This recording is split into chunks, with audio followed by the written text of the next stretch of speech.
ورحمۃ اللہ وبرکاتہ۔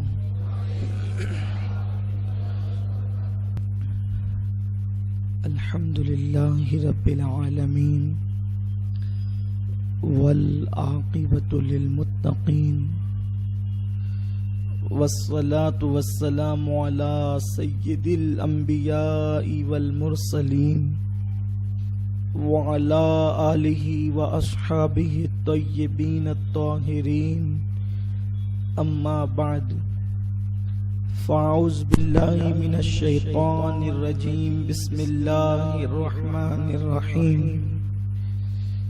ان اللہ وملائکتہ یصلون علی النبی یا ایھا الذین آمنوا صلوا علیہ وسلموا تسلیما وعلى آلہ وصحبہ وبارک وسلم۔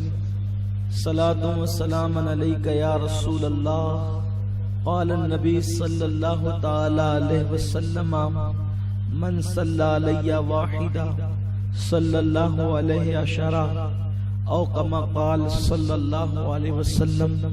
صدق اللہ وصدق رسول اللہ صلی اللہ تعالی علیہ وسلم۔ غوث اعظم بمنی بے سرو ساما مدد، قبلہ دین مدد، کعبہ ایمان مدد، بگرداب بلا افتاد کشتی، ضعیفانو شکستہ رات و پشتی، بحق کے خواجہ عثمان ہارون، مدد کن یا معین الدین چشتی، مدد کن یا معین الدین چشتی، مدد کن یا معین الدین چشتی۔ الصلاۃ والسلام علیک یا رسول اللہ، الصلاۃ والسلام علیک یا نبی اللہ، الصلاۃ والسلام علیک یا حبیب اللہ، وعلی آلک واصحابک یا نور اللہ، صلی اللہ تعالی علیہ وسلم۔ کعبے کے بدر الدجا تم پہ کروڑوں درود، طیبہ کے شمس الضحیٰ تم پہ کروڑوں درود، شافع روز جزا تم پہ کروڑوں درود، دافع جملہ بلا تم پہ کروڑوں درود، شافی و نافی ہو تم، کافی و وافی ہو تم، درد کو کر دو دوا تم پہ کروڑوں درود۔ میرے پیارے آقا صلی اللہ تعالی علیہ وسلم کے پیارے دیوانوں، آج سورۃ الاحزاب کی جس آیہ کریمہ کی تلاوت کرنے کا شرف حاصل کیا ہے، یہ مبارک آیہ کریمہ جس کو اہل اسلام مفسرین اپنی زبان میں آیت درود کہتے ہیں۔ آج آیت درود پر انشاءاللہ تبارک و تعالی کچھ معروضات پیش کرنے کا شرف حاصل کریں گے۔ اس کی وجہ یہ ہے کہ آیت درود جو ہے وہ ماہ شعبان المعظم میں نازل ہوئی۔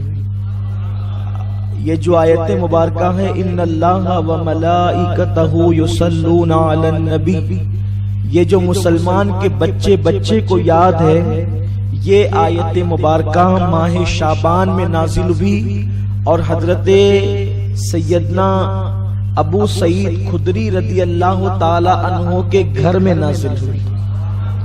میں نے حضرت سیدنا ابو سعید خدری کا وہ گھر بھی دیکھا ہے جس کے اندر یہ آیہ کریمہ نازل ہوئی ہے، اور اب اس گھر کو مسجد بنا دیا گیا ہے۔ تو مجھے خیال آیا، کل ہی خیال آیا کہ چونکہ ماہ شعبان میں یہ آیت مبارکہ نازل ہوئی، تو کیوں نہ اسی آیت مبارکہ پر گفتگو کی جائے۔ اور پھر دوسری وجہ یہ بھی ہے کہ اب چونکہ شعبان کا مہینہ، درود شریف پڑھیں،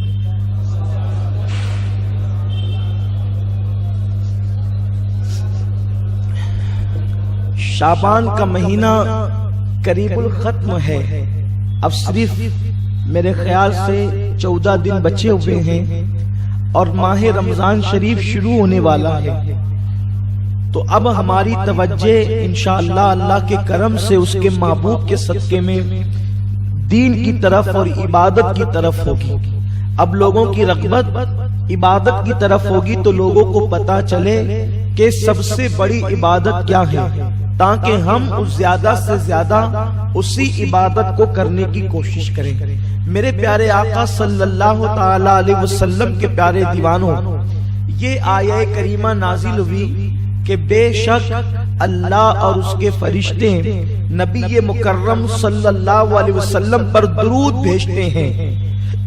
اے ایمان والو، تم بھی اس رسول پر ادب اور احترام کے ساتھ درود و سلام بھیجو۔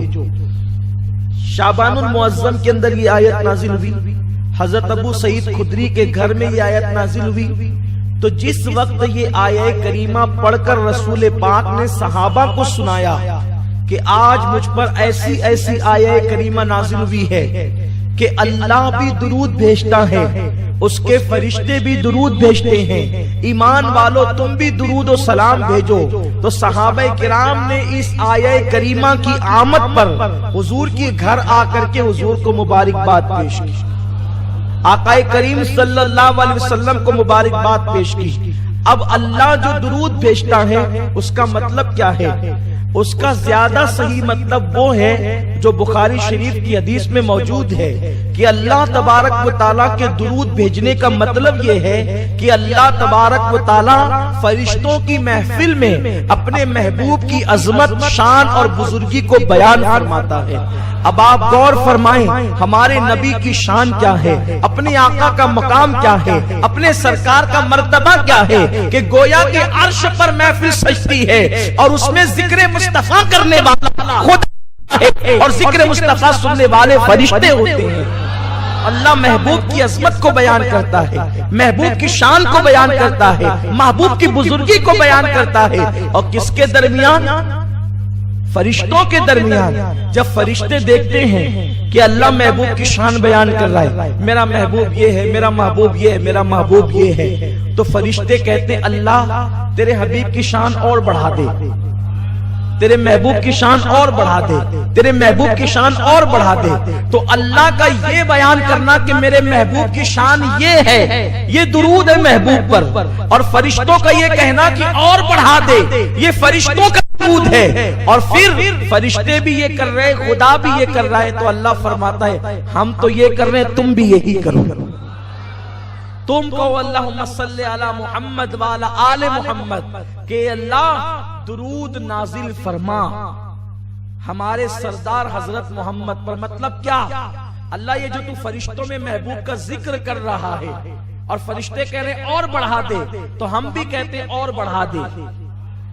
اب دیکھا درود کا مطلب یہ ہے کہ ان کو بڑھا دے، ان کا ذکر بڑھا دے۔ درود کا مطلب یہ کہ ان کو بڑھا دے، ان کا ذکر بڑھا دے۔ اب توجہ فرمائے، غور کریں، جو لوگ یہ کہتے ہیں کہ کیا رسول کا ذکر کرتے ہو، ہم کہتے ہیں نادان۔ اب توجہ سے سنیں، پوری کائنات کے اندر اللہ کا ذکر اتنا نہیں ہوتا۔ توجہ فرمائیں، پوری کائنات میں اللہ کا ذکر اتنا نہیں ہوتا جتنا رسول اللہ کا ذکر ہوتا ہے، کیونکہ اللہ کا ذکر مخلوق کرتی ہے اور رسول اللہ کا ذکر خالق کرتا ہے۔ یہ شان مصطفیٰ ہے۔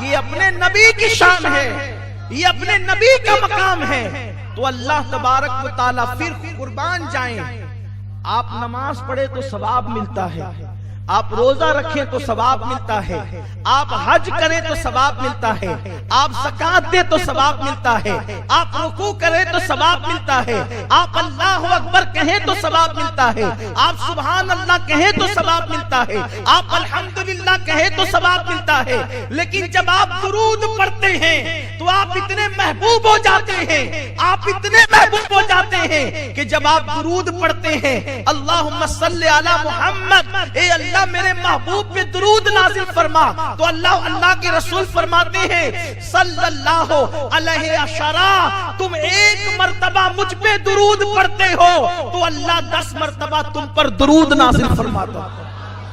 یعنی انسان تو کتنا مقرب ہو جاتے اللہ کا کہ تو ایک بار حضور پہ درود پڑھے تو اللہ تجھ پہ 10 بار پڑھے۔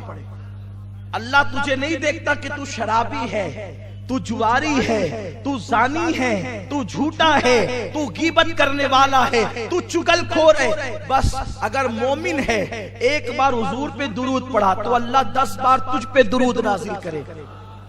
جس پہ اللہ درود بھیجے وہ کتنا مقرب ہوگا۔ اور درود کب ملتا ہے؟ نماز پڑھنے سے نہیں ملتا درود۔ اللہ نماز پڑھنے پہ ثواب بھیجتا ہے، نماز پڑھنے پہ ثواب بھیجتا ہے، درود پڑھنے پہ درود بھیجتا ہے۔ اب جس پہ خدا درود پڑھے،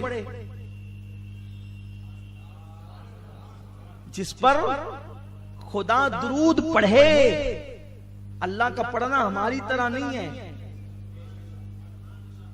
اللہ کا پڑھنا ہماری طرح نہیں۔ ابھی آپ نے سنا نا کہ اللہ تعالیٰ کیسے درود پڑھتا ہے، کیسے درود بھیجتا ہے۔ وہ فرشتوں کی محفل میں نبی کا احترام اور بزرگی بیان کرتا ہے، لیکن جب امتی درود پڑھتا ہے تو اللہ اس کی بھی شان فرشتوں میں بیان کرتا ہے اور اس پہ رحمتیں نازل فرماتا ہے۔ سوچو زبان قدرت پر تیرا نام آ جائے تیری شان کیا ہے؟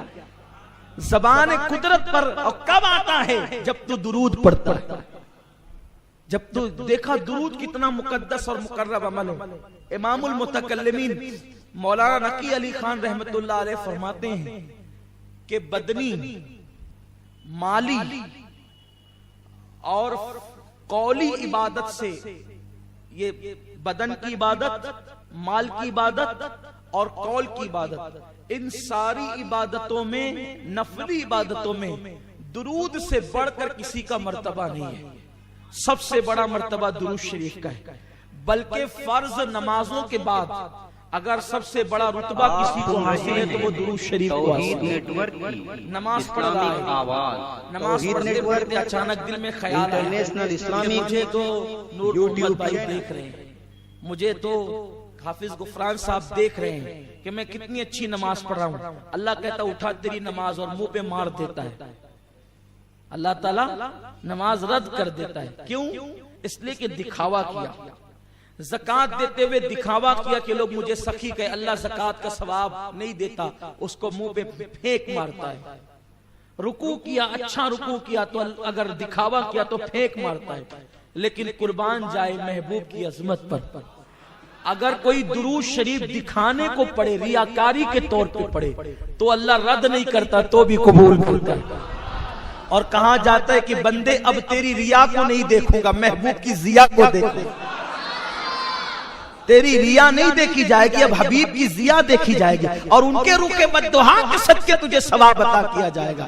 اسی لیے حضرت ابی ابن کعب رضی اللہ تعالیٰ عنہ حاضر ہوئے، عرض کیا یا رسول اللہ صلی اللہ تعالیٰ علیہ وسلم، میں چاہتا ہوں کہ اپنے 24 گھنٹوں کے 4 حصے کروں اور ایک حصہ میں درود شریف پڑھتا رہوں، آقا کیسا رہے گا؟ سرکار فرماتے ہیں بہت اچھا ہے، اگر اس میں زیادتی کرو تو اور بہتر ہے تمہارے لیے۔ عرض کی یا رسول اللہ 24 گھنٹے کے آدھے حصے میں اب میں آپ پہ درود و سلام ہی پڑھتا رہوں گا۔ آقا فرماتے بہتر ہے، لیکن اس میں اور اضافہ کرو تو اچھا۔ عرض کی یا رسول اللہ پونا حصہ درود و سلام۔ آقا فرماتے بہتر ہے، اور زیادہ کرو تو اچھا۔ عرض کیا یا رسول اللہ فرض نمازوں کے بعد رات و دن میں صرف آپ پہ درود و سلام پڑھوں گا۔ آقا فرماتے ہیں اگر تو نے ایسا کر لیا تو اللہ تجھے دنیا کے غموں سے بھی آزاد کر دے گا، آخرت کے غموں سے بھی آزاد۔ اس لیے درود شریف پڑھنے کی عادت ڈال، اور جب آقا کریم صلی اللہ علیہ وسلم کا نام آئے تو بلند آواز سے صلی اللہ علیہ وسلم کہہ لینا، یہ واجب ہے، کیونکہ آقا فرماتے ہیں سب سے بڑا بخیل وہ ہے جس کے سامنے میرا نام لیا جائے اور وہ مجھ پہ درود نہ پڑھے۔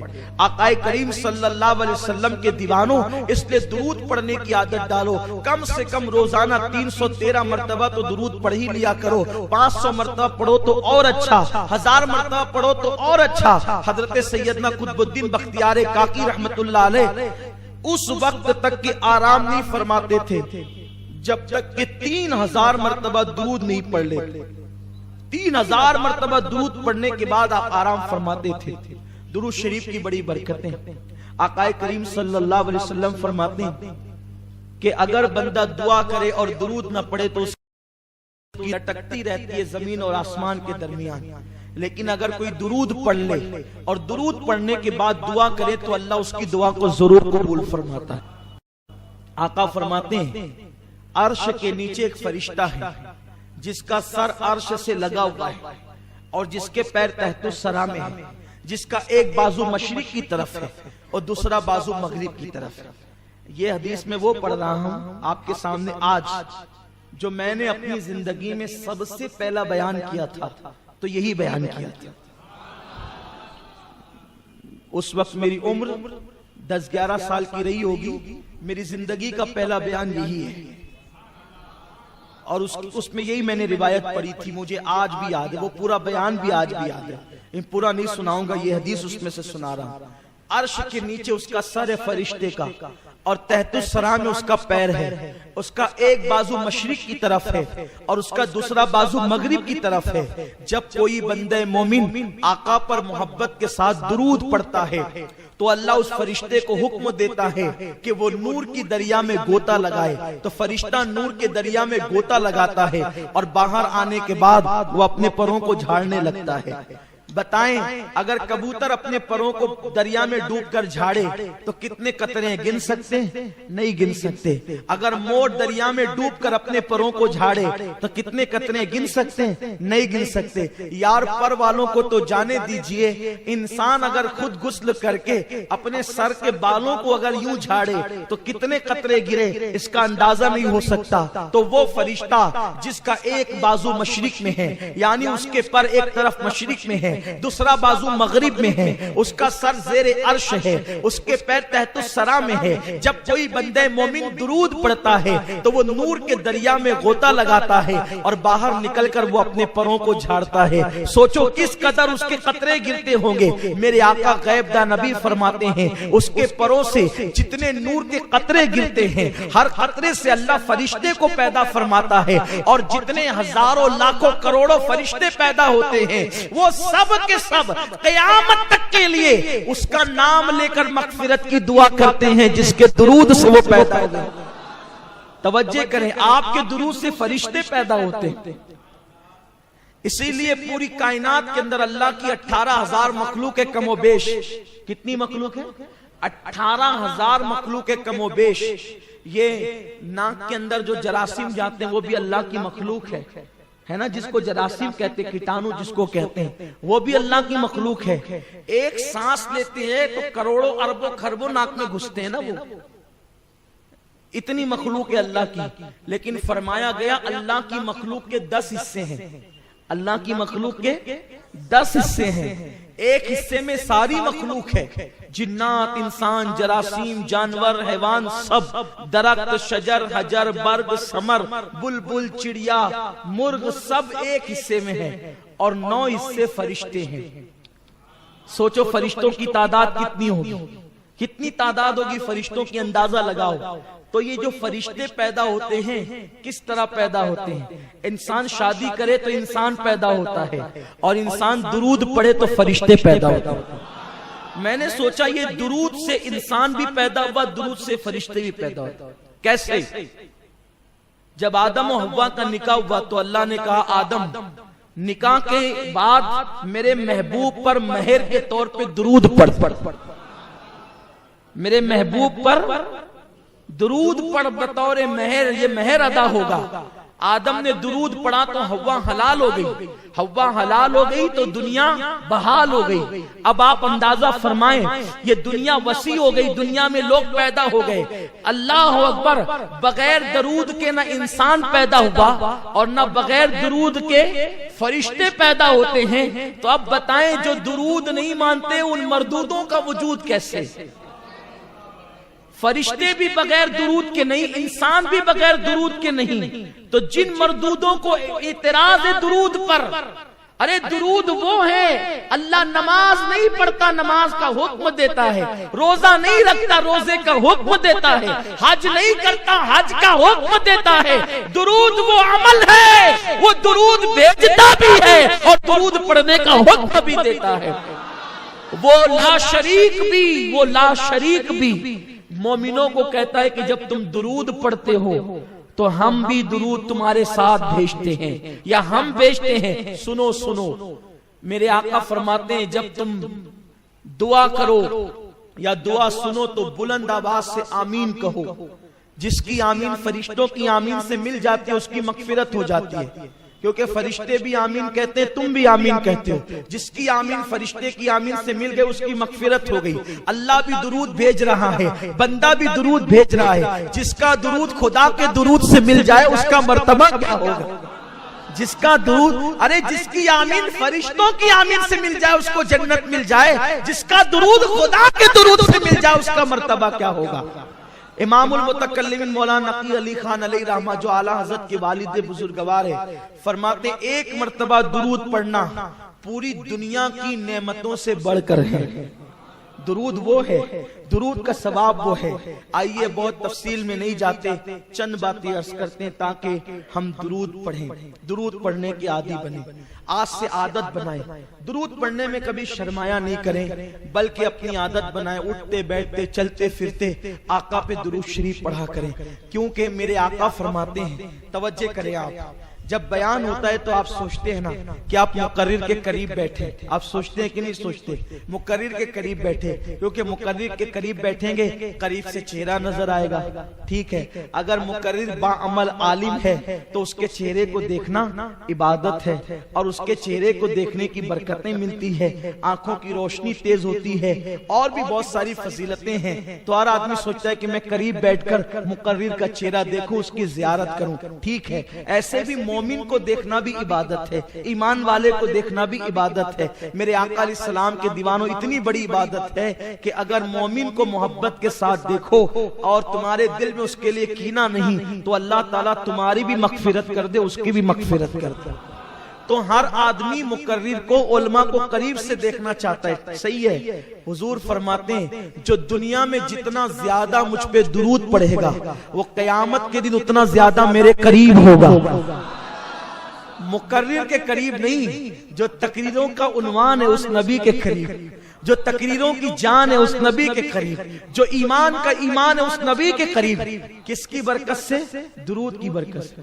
اب جو رسول پاک کے جتنا قریب ہونا چاہتا ہے قیامت میں وہ اتنا کثرت سے درود پڑھے، اٹھتے بیٹھتے چلتے پھرتے سوتے جاگتے وضو بے وضو درود ہی پڑھتے رہو، درود میں ڈوب جاؤ۔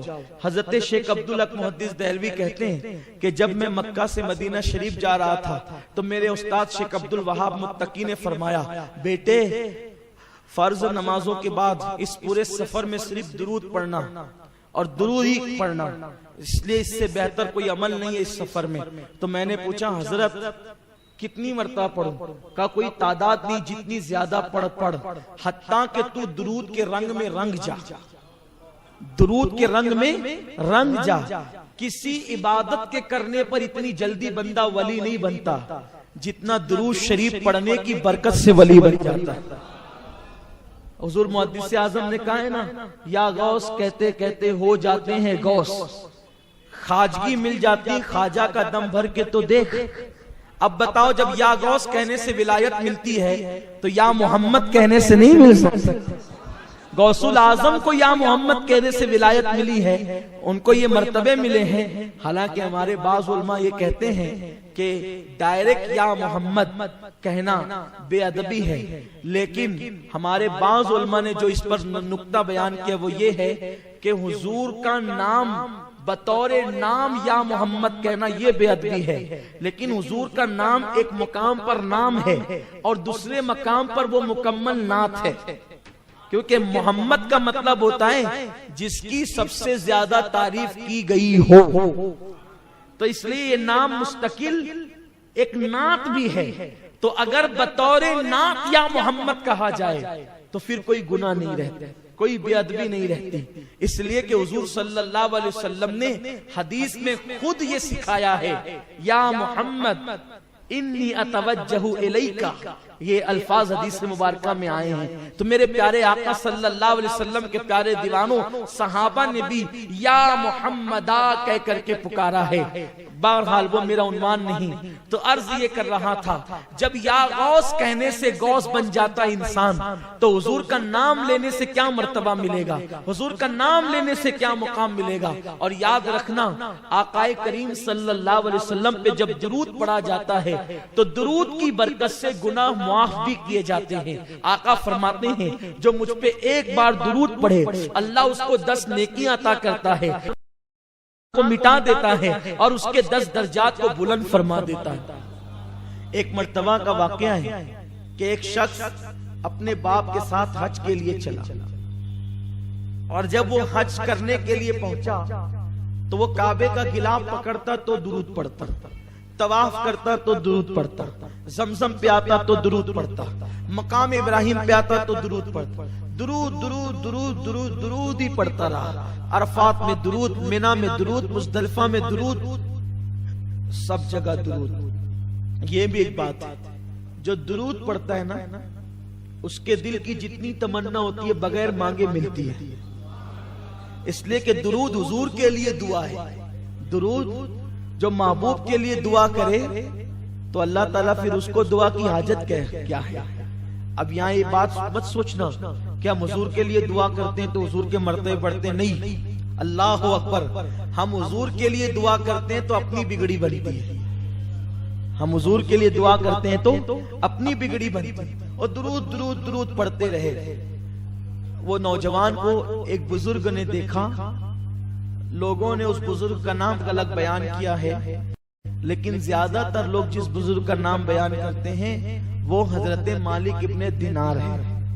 حضرت مالک ابن دینار نے اس بندے کو دیکھا اور پوچھا کہ اے بندے، تو طواف کرتا ہے تو درود پڑھتا ہے، عرفہ میں درود، مزدلفہ میں درود، مقام پر درود، ملتزم پر درود، ہر جگہ درود درود، کیوں درود پڑھتا ہے؟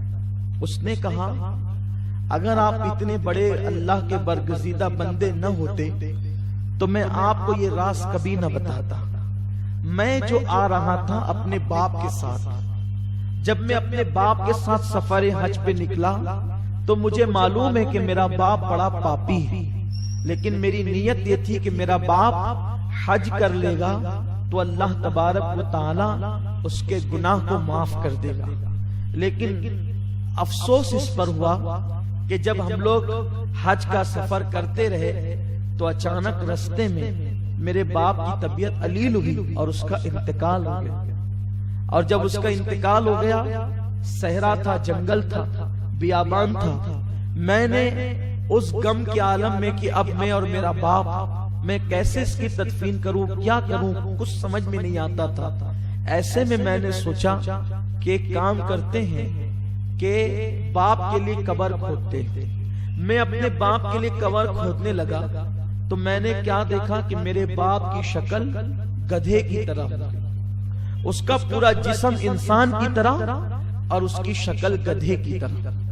میں تو اور پریشان ہوا کہ میرے لیے تعجب کی بات زیادہ نہ تھی، لیکن پھر بھی افسوس تھا کہ وہ باپ ہے، کیونکہ وہ بہت بڑا پاپی انسان تھا، بہت بڑا گنہگار تھا، سیاکار تھا وہ. ایسے میں نے اس کے جسم پہ چادر ڈال دی، کیونکہ اب میں کیا کر سکتا تھا. میں نے اس کا چہرہ چھپا دیا اور میں اس کے سرانے بیٹھ کر کے رونے لگا. ایک تو بڑی محنت سے قبر کھودی ریت میں، اب اس کو دفن کرنا ہے، لیکن اس کا چہرہ گدھے کی طرح ہو گیا، چہرہ بگڑ گیا. اور میں دیکھ کر کے ڈرتا بھی تھا، حیرت بھی کرتا تھا، غم بھی تھا، افسوس بھی تھا. اسی روتے روتے میری آنکھ لگ گئی.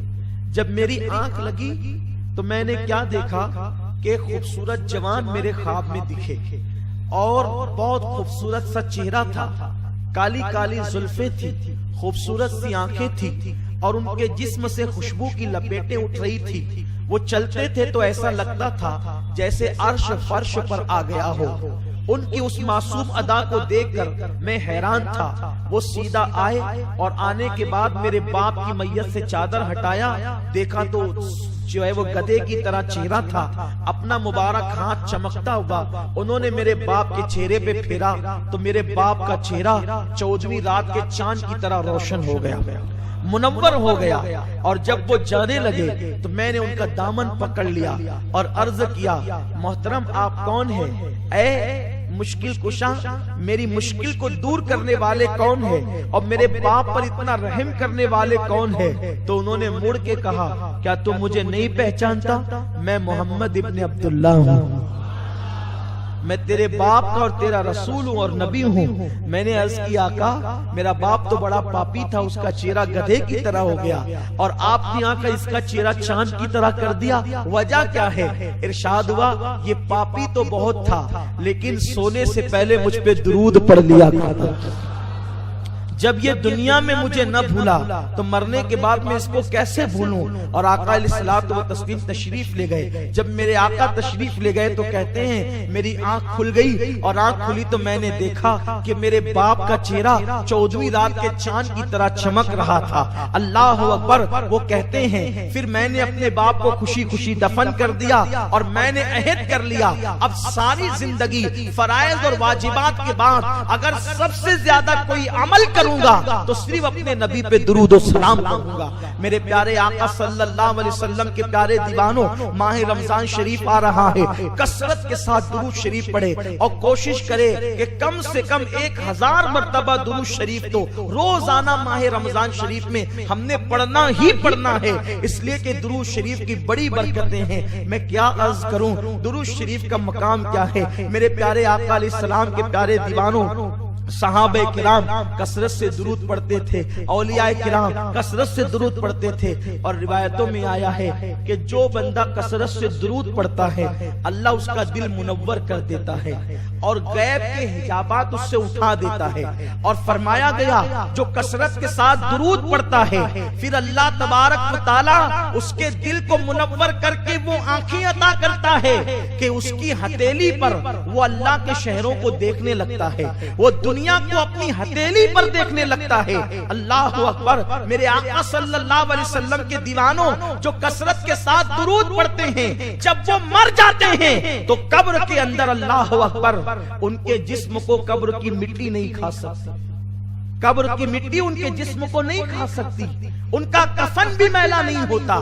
آپ نہیں دیکھتے بہت سارے لوگ کبھی ناسک میں کبھی مالیگاؤں میں الگ الگ مقامات پر عام آدمی تھے, کوئی شہرت نہ تھی. بہت سارے علاقوں کے اندر یہ بات دیکھی گئی ہے, عام آدمی تھے, کوئی شہرت نہ تھی, کچھ نہیں, ایک دم سادے سمپل, نہ عالم نہ حافظ نہ قاری, کچھ نہیں, لیکن بس درود شریف کثرت سے پڑھتے تھے. تو قبر کھلی تو کفن بھی میلا نہیں ہوا. کیوں؟ اس کی وجہ ہے کہ جس سینے میں درود ہوگا اس سینے میں حضور کا عشق ہوگا, اور درود پڑھنے والوں کو بہت جلدی حضور کا دیدار نصیب ہوتا ہے, بہت جلدی زیارت نصیب ہوتی ہے. حضرت امام شافعی رحمت اللہ علیہ کو کسی نے وصال کے بعد دیکھا اور پوچھا کہ اللہ نے آپ کے ساتھ کیا سلوک کیا, تو آپ ارشاد فرماتے ہیں کہ میں نے اپنی کتاب میں حضور پر ایک درود لکھا تھا, اس درود کو قبول کر لیا گیا اور مجھ پر جنت کے پھول نچھاور کیے گئے اور مجھے دلہن کی طرح سجا کر کے جنت میں داخل کیا گیا. میرے آقا صلی اللہ علیہ وسلم کے دیوانوں درود شریف پڑھنے کی عادت بنائیں, اور آقا کریم پر جتنا درود پڑھو گے اتنا دل میں محبت بڑھے گی, پیار بڑھے گا. اور انسان تو انسان ہے, اگر جانور بھی درود سے محبت کرے تو اس کو بھی فائدہ ملتا ہے, اس کو بھی برکتیں ملتی ہیں. ایک مرتبہ ایسا ہوا کہ کسی نے حضور صلی اللہ علیہ وآلہ وسلم کو اپنے گھر دعوت دی, سرکار علیہ السلام کو دعوت دی, اور دعوت میں انہوں نے سوچا کہ میں مچھلی پکاؤں گا. مچھلی پکانے کا انہوں نے ارادہ کیا کیونکہ حضور صلی اللہ علیہ وسلم کو مچھلی پسند تھی, سرکار علیہ السلام مچھلی پسند فرماتے تھے, تو مچھلی انہوں نے پکانی چاہیے. مغرب کے بعد کی دعوت تھی, حضور علیہ السلام تشریف لے آئے. اب عشاء کی کو وقت کم تھا تو آقا کریم صلی اللہ علیہ وسلم بیٹھے رہے, حتیٰ کہ اب ایسا تو نہیں تھا آج کل کی عشاء کی طرح کہ 8:30 بجے 8:45 بجے اذان ہو جائے گی اور امام کو دوڑ کے جانا ہی پڑے گا، ایسا نہیں تھا. وہاں ایسا تھا جب حضور جاتے تب غلام جمع ہو جاتے، لیکن حضور علیہ السلام بھی وقت پر تشریف لے جاتے تھے تاکہ لوگوں کو مشقت نہ ہو. بہرحال تو ٹائم ہونے لگا اور وہ جو صحابی جنہوں نے دعوت دی تھی وہ کبھی اپنی بیوی کی طرف جائیں، کبھی حضور کی طرف آئیں، کبھی ادھر جائیں کبھی ادھر آئیں. غیب دا نبی صلی اللہ علیہ وسلم نے فرمایا کیا ہو گیا، کیا بات ہے، کیوں پریشان ہو، اپنی پریشانی بتاؤ. انہوں نے عرض کی یا رسول اللہ صلی اللہ علیہ وسلم روٹیاں پک گئی ہے سالن نہیں پکتا، کب مسئلہ کیا ہے؟ عرض کی حضور مچھلی لائی ہے پکانے کے لیے، اس کو کاٹ کر ہانڈی میں ڈال دیا ہے، جیسے ہی ہانڈی چولہے پہ رکھتے ہیں تو آگ بجھ جاتی ہے اور ہانڈی چولہے سے اتارتے ہیں تو آگ چلنے لگتی ہے. بس اسی معاملے میں پریشان ہے، کھانا تیار نہیں ہوتا. آقا نے فرمایا وہ مچھلی کو لاؤ. وہ مچھلی لائی گئی، سرکار نے مچھلی کو رکھا اور فرمایا تمہیں پتہ ہے یہ مچھلی کیوں نہیں پکتی اور اس مچھلی کو کبھی کوئی پکا نہیں سکتا. کہا حضور وہ کیسے؟ ارشاد فرمایا کہ یہ مچھلی جس دریا میں تیر رہی تھی اس دریا میں ایک کشتی چل رہی تھی اور اس کشتی میں میرے غلام مجھ پہ درود و سلام پڑھ رہے تھے. تو اس مچھلی کے کان تک درود و سلام کی آواز پہنچی تو اس نے کان لگا دیے اور وہ درود میں گم ہو گئی. ادھر وہ درود میں گم تھی کہ اللہ تعالیٰ نے تمہیں مشاہدہ کرانے کے لیے اس کو مچھیرے کے جال میں پھنسا دیا.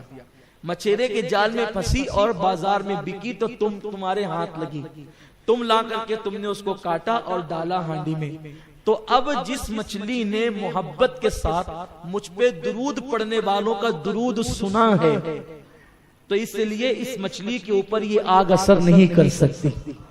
بتائیے اگر مچھلی درود سن لے عشق کے ساتھ تو اس پر دنیا کی آگ اثر نہیں کر سکتی، تو دن درود پڑھے تو اس پر جہنم کی آگ کیسے اثر کر سکتی. اور آپ جانتے ہیں یہ جو میٹھا میٹھا شہد بنتا ہے اور اس سے جو شفا ملتا ہے وہ کیوں ملتا ہے؟ ایک مرتبہ شہد کی مکھی نے آقا علیہ السلام کی بارگاہ میں حاضری دی. حضور کی بارگاہ میں شہد کی مکھی حاضر ہوئی اور حاضر ہونے کے بعد آقا نے اس سے پوچھا اے شہد کی مکھی یہ بتا کہ تو شہد کیسے تیار کرتی ہے. اب آقا کو سب معلوم ہے لیکن آقا کریم صلی اللہ علیہ وسلم اس سے پوچھ رہے ہیں کہ تو شہد کیسے تیار کرتی ہے. آپ سے میں پوچھتا ہوں حضور علیہ السلام کو اردو سکھانے والے مولوی میں ان کو شہد کے چھتے میں ان کے کان پہ شہد کا چھتا لگا دوں یا لگوا دوں اور ان سے 5 سال کے بعد پوچھوں ملا جی بتاؤ شہد کی مکھیاں کہتی کیا ہے تو میں سمجھتا ہوں کہ کبھی جو ہے وہ نہیں کہہ سکے گا. اور میری زبان حیا خاموش ہے. ارے بستر پہ لیٹ کر اگر کوئی سرگوشی کرے تو وہ آئے آئے کرتا ہے اور اس کو پوری بات سمجھ میں نہیں آتی اور وہ دعویٰ کرتا ہے حضور کو اردو سکھانے کا. ہم نے نبی کو اردو سکھایا. او آئے آئے کرنے والے یہ شان دیکھ میرے نبی کی. وہ سمجھتے ہیں بولیاں سب کی وہی سنتے ہیں بولیاں سب کی. یہ شان ہے مصطفیٰ جان رحمت کی کہ شہد کی مکھی سے کلام کرتے. کچھ لوگ کہتے ہیں سید صاحب بہت سخت بولتے ہیں. سخت نہیں بولتا ہوں حق بولتا ہوں. آپ میری سختی پر نہیں بلکہ میری حق گوئی پر نظر رکھیں. بولیے یہ آئے آئے نہیں کرتے سرگوشی کرتے وقت. اور یہ میرے نبی کی شان ہے. شہد کی مکھی سے پوچھ رہے ہیں تو شہد کیسے تیار کرتی ہے. تو شہد کی مکھی نے بھی کہا یا رسول اللہ میں وہ پھلوں کا اور پھولوں کا رس چوستی ہوں. میں پھلوں کا اور پھولوں کا اور پتیوں کا رس چوستی ہوں اور اسی سے شہد تیار کرتی ہوں. اسی سے شہد تیار کرتی ہوں. آقا کریم نے پھر اس سے دوسرا سوال کیا. توجہ فرمائیں. حضور کبھی باغ میں نہیں گئے. حضور کبھی باغ میں نہیں گئے. کسی پھول کو کھایا پتیوں کو چبایا. آقا فرماتے ہیں کچھ پتیاں تو کڑوی بھی ہوتی ہے کچھ پھول تو کسیلے بھی ہوتے ہیں کچھ پھل تو کڑوے بھی ہوتے ہیں کچھ پھل تو کھٹے بھی ہوتے ہیں لیکن تیرا شہد صرف میٹھا ہی کیوں ہوتا ہے؟ ارے کھٹا کھائے تو کھٹا ہی نکلے گا، کسیلا کھائے تو کسیلا ہی نکلے گا، ہے نا؟ میرے بھائی اگر انسان کھانے میں 3 مرتبہ پیاز کھا لے تو اس کے پسینے میں بدبو شروع ہو جاتی ہے پیاز کی۔ یہ علم ہے انسانی، علم الابدان ہے، یہ انسانی جسم کا علم ہے کہ انسان اگر جیسی غذا کھائے گا، اگر انسان خوشبودار غذا کھا لے تو اس کے پسینے سے بدبو ختم ہو جاتی ہے۔ بہت سارے لوگ گرمی میں پریشان رہتے ہیں، سوچتے ہیں یار کہ میرے پسینے میں بدبو بہت آتی ہے، تو اس کو یہ سوچنا چاہیے کہ وہ کوئی بدبودار غذا تو نہیں کھاتا ہے ہمیشہ، ایک آدھ ٹائم کھا لے تو اثر نہیں کرے گا، لیکن اگر آپ 3-4 ٹائم دبا کر کے کوئی ایک غذا کھا لے تو اس کا اثر آپ کے پسینے پہ ظاہر ہوتا ہے۔ تو اللہ کے حبیب صلی اللہ علیہ وسلم نے فرمایا کہ پتیاں تو کڑوی کسیلی ہوتی ہیں، میٹھی بھی ہوتی ہیں، کھٹی بھی ہوتی ہیں، پھل اور پھولوں کا حال بھی یہی ہے، لیکن تیرا شہد صرف میٹھا ہی کیوں ہوتا ہے؟ تو عرض کرتے ہیں یا رسول اللہ، جب میں باغوں سے، بیابانوں سے، صحراؤں سے جو ہے وہ رس چوس کر آتی ہوں تو وہ رس چوسنے سے لے کر کے رس کو اگلنے تک کے، رس چوسنے سے لے کر کے رس کو اگلنے تک کے میں آپ پر درود و سلام پڑھتے ہوئے آتی ہوں۔ آپ پر درود پڑھنے کی برکت سے ساری کھٹاس، فیکاس اور کسیلے پن کو اللہ میٹھاس میں تبدیل فرما دیتا ہے۔ دیکھا آپ نے میٹھاس کیوں پیدا ہوتی ہے؟ اسی لیے ڈاکٹر اقبال نے کہا ہے، ڈاکٹر اقبال سے کسی نے پوچھا نا ڈاکٹر صاحب آپ کی شاعری میں اتنی تاثیر کیوں ہے، آپ کی شاعری میں اتنا اثر کیوں ہے؟ ہو نہ وہ پھول تو بلبل کا ترنم بھی نہ ہو، چمنے دہر میں کلیوں کا تبسم بھی نہ ہو نہ ساقی تو پھر میں بھی نہ ہو، خم بھی نہ ہو، خیمہ افلاک کا استادہ اسی نام سے ہے، نفذ ہستی تپش آمادہ اسی نام سے ہے، قوت عشق سے ہر پست کو بالا کر دے، دہر میں اسم محمد سے اجالا کر دے، کی محمد سے وفا تو نے تو ہم تیرے ہیں، یہ جہاں چیز ہے کیا لوح و قلم تیرے ہیں، لوح بھی تو قلم بھی تو، تیرا وجود الکتاب۔ دیکھا کیا چاشنی ہے ڈاکٹر اقبال کی شاعری میں، لوگ اس کی مخالفت کرتے رہے لیکن پھر بھی میں نے مخالفین کو بھی ڈاکٹر صاحب کے شعر پڑھتے دیکھا ہے، جو ڈاکٹر صاحب پر اس لاہور کے کلندر پر لوگ اعتراض کرتے ہیں، ان لوگوں کو بھی میں نے دیکھا ہے کہ وہ ڈاکٹر صاحب کے شعر پڑھتے تھے۔ اور ہمارے آقائے نعمت سیدی مرشدی حضور مفتی اعظم رحمت اللہ تعالی علیہ کے سامنے جب یہ شعر پڑھا جاتا تو حضور مفتی اعظم فرماتے کہ اقبال کی مغفرت کے لیے یہی شعر کافی ہے۔ کون سا شعر؟ کی محمد سے وفا تو نے تو ہم تیرے ہیں، یہ جہاں چیز ہے کیا لوح و قلم تیرے ہیں۔ یہ ڈاکٹر صاحب نے بڑی شاعری کی ہے، ان کی نعتیہ شاعری، بلکہ میں نے ایک بہت بڑے مفکر سے پوچھا تھا کہ ڈاکٹر اقبال کے بارے میں آپ کیا کہتے ہیں، تو انہوں نے فرمایا وہ رات کا صوفی تھا اور دن کا مفکر تھا۔ وہ ڈاکٹر اقبال جس نے ہندوستان میں آزادی کی روح پھونکی، وہ ڈاکٹر اقبال کے بارے میں بہت سی باتیں کہی جاتی ہے لیکن میں ان سب باتوں پر توجہ نہیں کرتا۔ ایک بات بتاتا ہوں اقبال کے بارے میں جو کتابوں میں لکھی ہوئی ہے، لکھنے والے نے کہاں تک لکھا یہ وہ جانے، بیان کرنے والے نے کہاں تک بیان کیا وہ جانے، لیکن غور سے سنیں جو کہنا چاہتا ہوں۔ ڈاکٹر اقبال کے بارے میں ایک روایت آئی ہے، ڈاکٹر اقبال کے خادم تھے، ڈاکٹر اقبال کے خادم تھے، ان کا نام تھا علی بخش۔ ان کا کیا نام تھا؟ علی بخش۔ اس کا مطلب خادم کٹر سنی تھا، اس لیے کہ اس کا نام تھا علی بخش۔ علی بخش دوسروں کے یہاں شرک ہے، ویسے شرک کی مشین گن چلانے والوں کی اس دور میں نئی پیدائش، وہ نوزائیدہ تھے اس وقت، تو اس لیے جلدی سے لوگوں پر ان کے اثرات مرتب نہیں ہوئے تھے۔ تو علی بخش حضرت ڈاکٹر اقبال کے یہاں خدمت کرتے تھے۔ علی بخش کا کہنا ہے کہ ایک رات ڈاکٹر صاحب نے مجھے آواز دی، علی بخش ادھر آ۔ میں سو رہا تھا تو چونکہ بڑی عقیدت تھی ڈاکٹر صاحب سے علی بخش کو، تو علی بخش اٹھ کر کے گیا، کہ جا کر کے کیا دیکھا کہ ڈاکٹر صاحب کے صوفے پر ایک بہت نورانی چہرے والے بزرگ بیٹھے ہیں، اور رات کے تقریباً 2:30-3 بج رہے ہیں، آدھی سے زیادہ رات گزر چکی ہے، اور ڈاکٹر صاحب کے صوفے پر ایک بہت بڑے نورانی چہرے والے اللہ والے، ایسی وجاہت کہ میں نے اس دور میں ہندوستان میں کسی کو نہیں دیکھا تھا، کیونکہ پاکستان اس وقت تک بنا نہیں تھا، تو میں نے اس وقت تک ہندوستان میں اتنا نورانی چہرہ میں نے کسی کا نہیں دیکھا تھا، لاہور میں بھی اتنا حسین میں نے کسی کو نہیں دیکھا تھا۔ علی بخش کہتے ہیں لیکن میں نے یہ بھی منظر دیکھا ابھی تک کبھی نہیں دیکھا تھا کہ ڈاکٹر اقبال کے پاس جنا آتے تھے نا، جس کو لوگ محمد علی جنا کہتے ہیں، وہ بھی ہاتھ باندھ کے کھڑے رہتے تھے، نہرو وغیرہ آتے تھے نا تو وہ لوگ بھی جو ہے وہ ڈاکٹر صاحب کے سامنے بہت زیادہ بولنے کی ہمت نہیں کرتے تھے، یعنی گاندھی جیسے لوگ بھی ڈاکٹر صاحب کے ساتھ بہت تعظیم سے پیش آتے تھے، اور ڈاکٹر صاحب کا اپنا ایک مزاج تھا، شاہانہ مزاج، اور کسی کو خاطر میں نہیں لاتے تھے، ہر ایک کو خاطر میں نہیں لاتے تھے، اخلاق اپنی جگہ ہے لیکن ہر ایک کو گھاس ڈالنا ڈاکٹر صاحب کا کام نہیں تھا۔ لیکن میں نے یہ منظر اپنی آنکھ سے دیکھا۔ علی بخش کہتے ہیں کہ ڈاکٹر صاحب کے صوفے پر بزرگ بیٹھے اور ڈاکٹر صاحب ان کے پیر دبا رہے ہیں، ڈاکٹر صاحب ان کے ڈاکٹر صاحب کا پیر دبانا کوئی معمولی چیز نہیں تھا کسی کے۔ میں دیکھ کر کے حیران رہ گیا کہ یہ کیا منظر ہے۔ ڈاکٹر صاحب نے کہا علی بخش ایک کام کرو، باہر جاؤ اور باہر جا کر کے جو ہے وہ لسی لے کر کے آؤ، 3 گلاس لسی لاؤ۔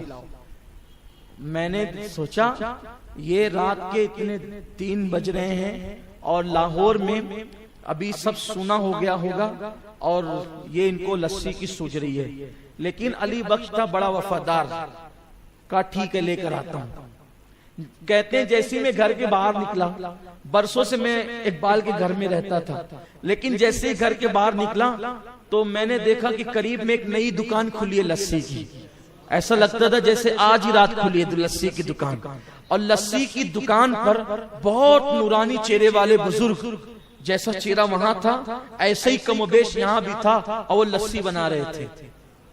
میں گیا اور پیسے نکال کے کہا کہ 3 گلاس لسی، انہوں نے 3 گلاس لسی دی اور کہا یہ پیسے لے جاؤ۔ اس سے پہلے کہ میں بتاتا میں کون ہوں اور میں کہاں سے آیا ہوں، انہوں نے خود کہا اقبال کے ساتھ ہمارا حساب کتاب چلتا رہتا ہے، تم یہ پیسے لے جاؤ، ہم حساب کر لیں گے، ہم حساب کر لیں گے، لے جاؤ، اقبال کے ساتھ ہمارا حساب چلتا رہتا ہے۔ کہتے ہیں کہ میں لسی لے آیا، لے آنے کے بعد لا کر کے جیسے رکھا تو مجھ سے ڈاکٹر صاحب نے کہا جاؤ، لیکن میں دیکھ رہا تھا، اور ڈاکٹر صاحب نے ایک گلاس بزرگ کو پیش کیا، انہوں نے پی لی لسی، اس کے بعد دوسرا گلاس پیش کیا تو بھی پی لی، اور تیسرا گلاس پیش کیا تو کہا کہ تم پی لو، ڈاکٹر صاحب نے پی لیا۔ اس کے بعد وہ بزرگ نے کہا اچھا میں چلتا ہوں، اور بزرگ جب جانے لگے تو پھر مجھے علی بخش کہہ کر کے ڈاکٹر صاحب نے آواز دی علی بخش ادھر آؤ اور بزرگ کو باہر تک پہنچا دو، تو میں بزرگ کے پیچھے پیچھے ہو لیا۔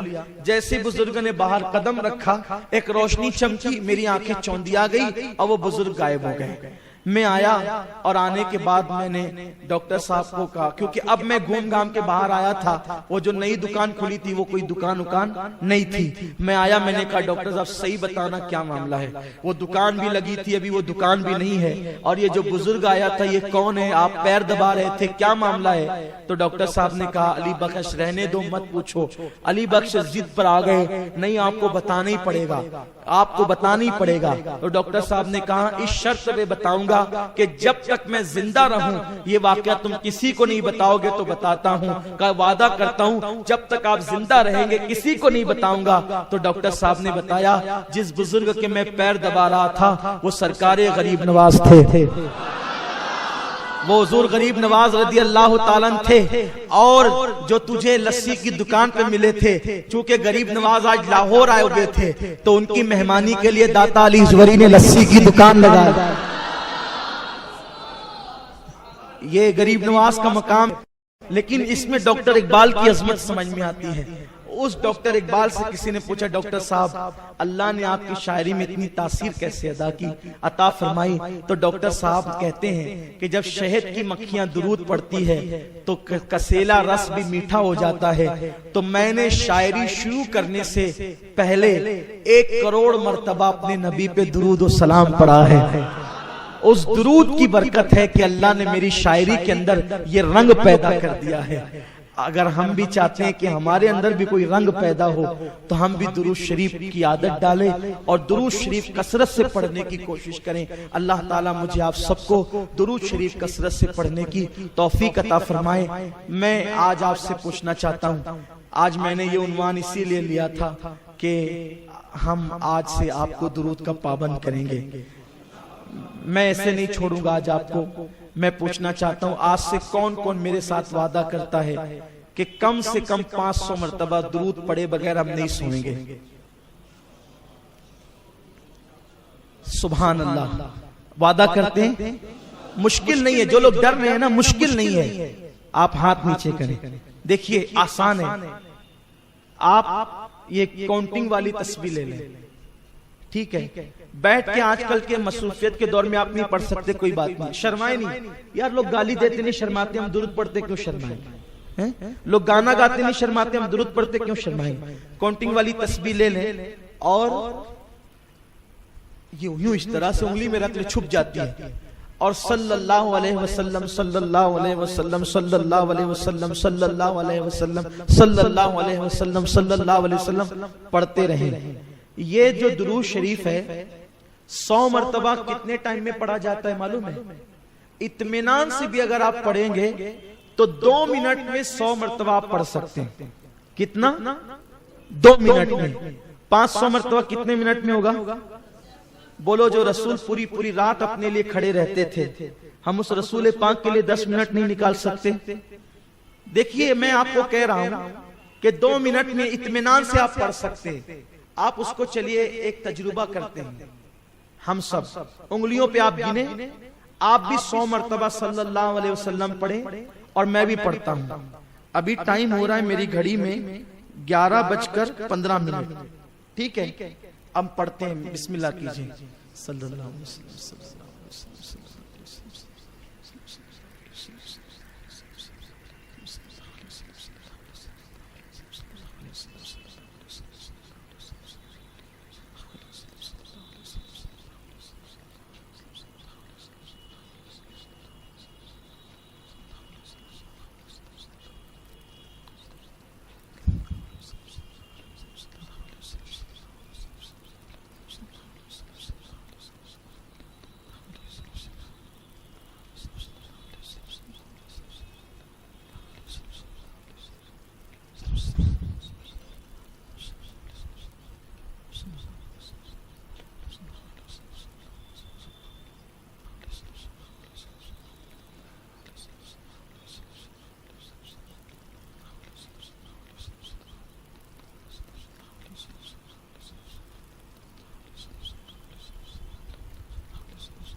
ہو گیا؟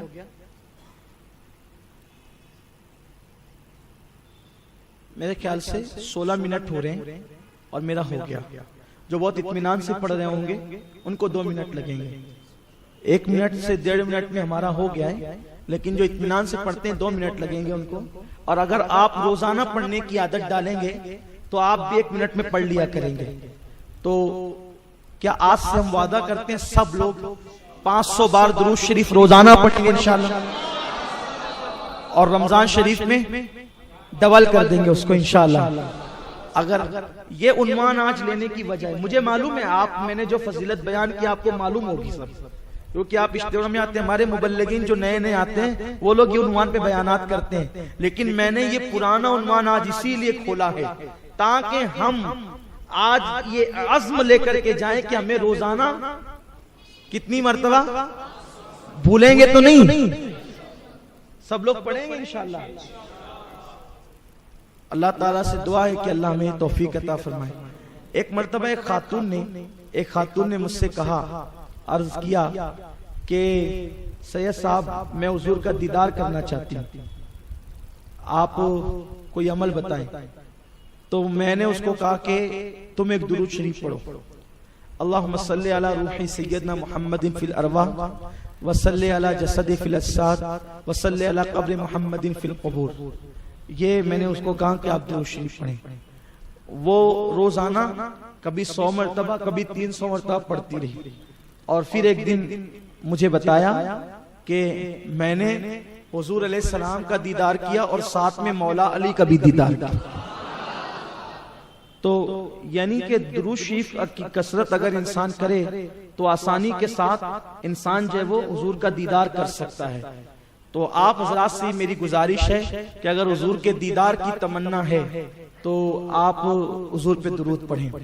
اور ایک عمل بتا دیتا ہوں دیدار کا، اگر آپ چاہتے ہیں تو 3 ہفتے کے اندر اندر ہو جائے گا، چوتھے ہفتے کی نوبت بھی نہیں آئے گی انشاءاللہ.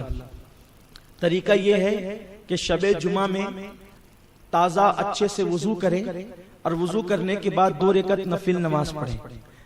پہلی رکعت میں سورہ فاتحہ کے بعد 11 مرتبہ قل هو اللہ اور 11 مرتبہ آیت الکرسی پڑھیں، اور دوسری رکعت میں بھی 11 مرتبہ قل هو اللہ اور 11 مرتبہ آیت الکرسی پڑھیں. اور سلام پھیرنے کے بعد اللہم صلی علی محمد النبی الامی وآلہ وسلم، اللہم صلی علی سیدنا محمد النبی الامی وآلہ وسلم، اللہم صلی علی سیدنا مولانا محمد النبی الامی وآلہ وسلم. اس درود شریف کو 100 مرتبہ پڑھیں اور کسی سے بات کیے بغیر سو جائیں. اگر آپ پر کرم ہو گیا تو پہلے ہی ہفتے میں نصیب جاگ جائیں گے، ورنہ دوسرے ہفتے میں، ورنہ تیسرے ہفتے میں تو انشاءاللہ زیارت ہو ہی جائے گی، چوتھے ہفتے کی نوبت ہی نہیں آئے گی انشاءاللہ. لیکن اس کے لیے ضروری ہے آنکھوں کی حفاظت کرنا پڑے گی، اس لیے کہ حضور کا حسن بہت غیرت والا ہے. اگر اپنی آنکھوں کو آوارہ کریں گے تو جلدی سے زیارت نہیں ہوگی. یہ زیارت کا عمل جتنے بھی لوگوں کو بتایا جاتا ہے، مردوں کے مقابلے میں عورتوں کو جلدی سے زیارت ہوتی ہے، اس لیے کہ عورتیں زیادہ تر گھر میں رہتی ہے تو ان کی آنکھوں کی حفاظت بھی ہوتی رہتی ہے، اس لیے ان کو جلدی سے زیارت نصیب ہوتی ہے. تو امید ہے اگر آپ زیارت حضور کی کرنا چاہتے ہیں تو انشاءاللہ تعالی اس پر آپ عمل کریں. کتنے خوش نصیب ہے وہ لوگ جن کو حضور کی زیارت نصیب ہوتی ہے. اور کتنا آسان عمل ہے، 3 ہفتے کے اندر. میں سمجھتا ہوں کہ اگر 30 ہفتے بھی یہ عمل کیا جائے اور زیارت ہو تو بہت بڑی بات ہے، لیکن 3 ہفتے کے اندر حضور امام المتکلمین مولانا نقی علی خان نے پورے یقین کے ساتھ لکھا انشاءاللہ چوتھے ہفتے کی تو نوبت ہی نہیں آئے گی. تو اس کو بھی آپ کر سکتے ہیں. اور سنی دعوت اسلامی کا اجتماع اسی لیے ہے کہ ہم عمل کا جذبہ اپنے دلوں کے اندر پیدا کریں. 18, 19, 20 کو پیپل گاؤں کی سرزمین پر سنی دعوت اسلامی کا تربیتی اجتماع ہے. 3 روزہ تربیتی کیمپ ہے اور اس میں ضروریات زندگی کے مسائل بتائے جائیں گے. آپ سے میری گزارش ہے کہ آپ اس اجتماع میں 3 دن کے لیے قافلے میں شریک ہوں. جو حضرات جانا چاہتے ہیں مبلغین سے رابطہ قائم کریں. السلام علیکم ورحمۃ اللہ وبرکاتہ.